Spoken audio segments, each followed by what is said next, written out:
film, Timbuktu, est en lice à la fois au César, il concourra vendredi dans 8 catégories, et aux Oscars, catégorie meilleur film étranger.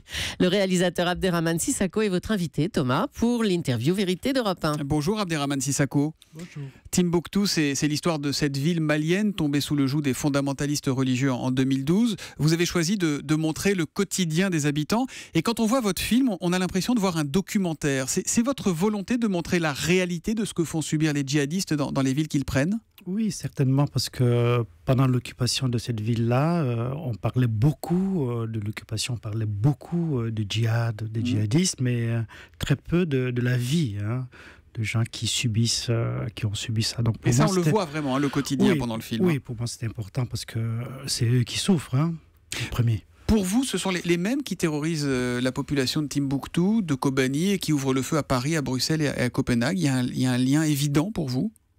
Il y a un lien évident, absolument, parce que, vous savez, ceux qui sont venus à Tombouctou, c'était souvent des Pakistanais. Il y a des Pakistanais, des Yéménites, des Tunisiens. Il n'y a pas une nationalité définie. Donc, ce n'est pas une guerre d'un État qui s'oppose à un État. C'est une vision du monde. C'est une régression du monde, on peut dire ça aussi. Et donc, qui était présente à Tombouctou, peut-être pas avec la même forme de violence qu'en Syrie ou en Irak. C'est un peu différent dans ce sens, dans la forme, en tout cas du moment de cette occupation-là, oui. Comment vous avez préparé ce film ? Je dirais dans l'urgence, c'est-à-dire j'avais le sentiment qu'il fallait le faire vite aussi, qu'on ne pouvait pas...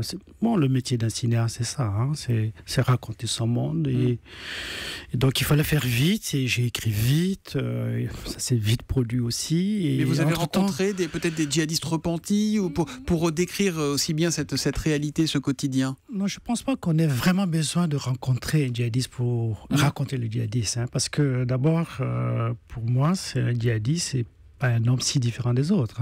Son acte, certainement, est barbare et violent. Mais ce sont des gens...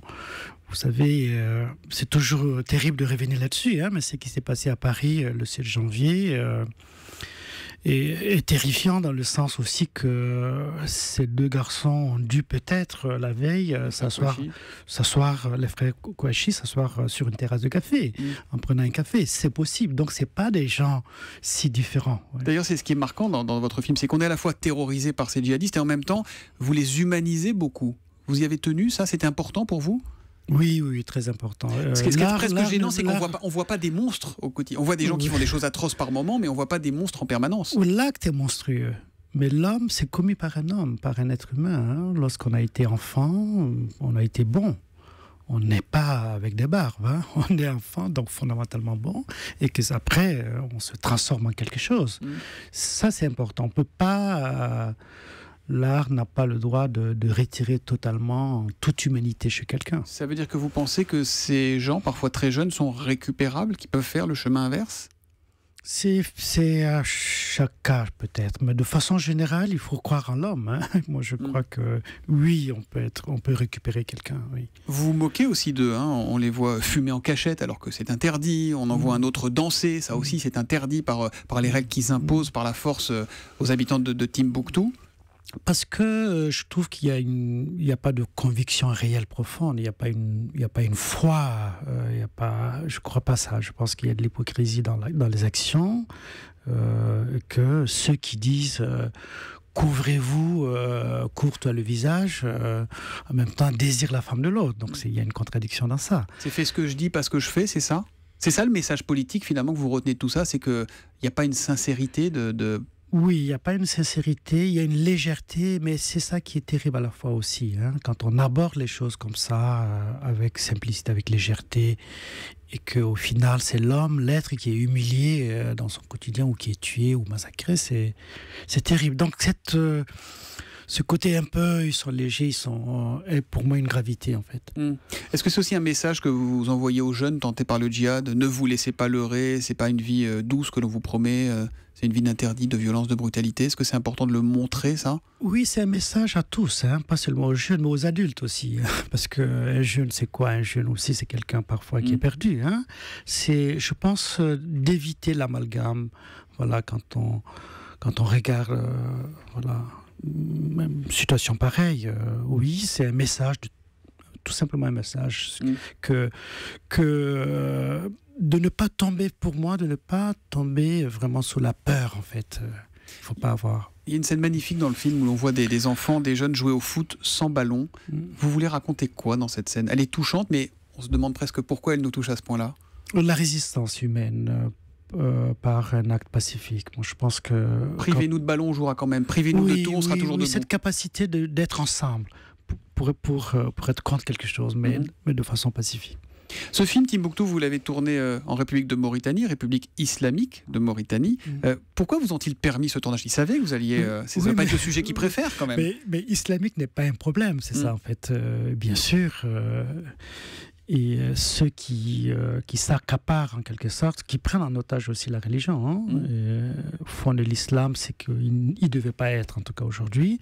Non, l'État mauritanien a été très important dans ce projet parce qu'ils nous ont permis, dans ce Sahel encore dangereux, de tourner. Moi, j'avais une équipe de 12 Français, d'autres étrangers, et tourner à la frontière malienne à un moment aussi crucial, c'était pas évident. Donc, il fallait une protection de l'armée, c'est que l'État mauritanien fait, parce que le film défend des valeurs qui sont partagées aussi bien dans ce pays, République islamique. De l'importance de ne pas confondre islamique et islamiste, évidemment. Aujourd'hui, Abderrahmane Sissako, on tue les caricaturistes pour un coup de crayon. Et vous, est-ce que vous êtes menacé? Est-ce que vous êtes devenu une cible aujourd'hui?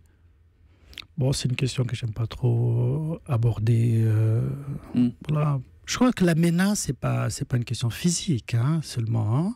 Quand quelqu'un meurt quelque part pour sa liberté, je me sens atteint. Et pas menacé directement, mais oui, voilà. Je pense que...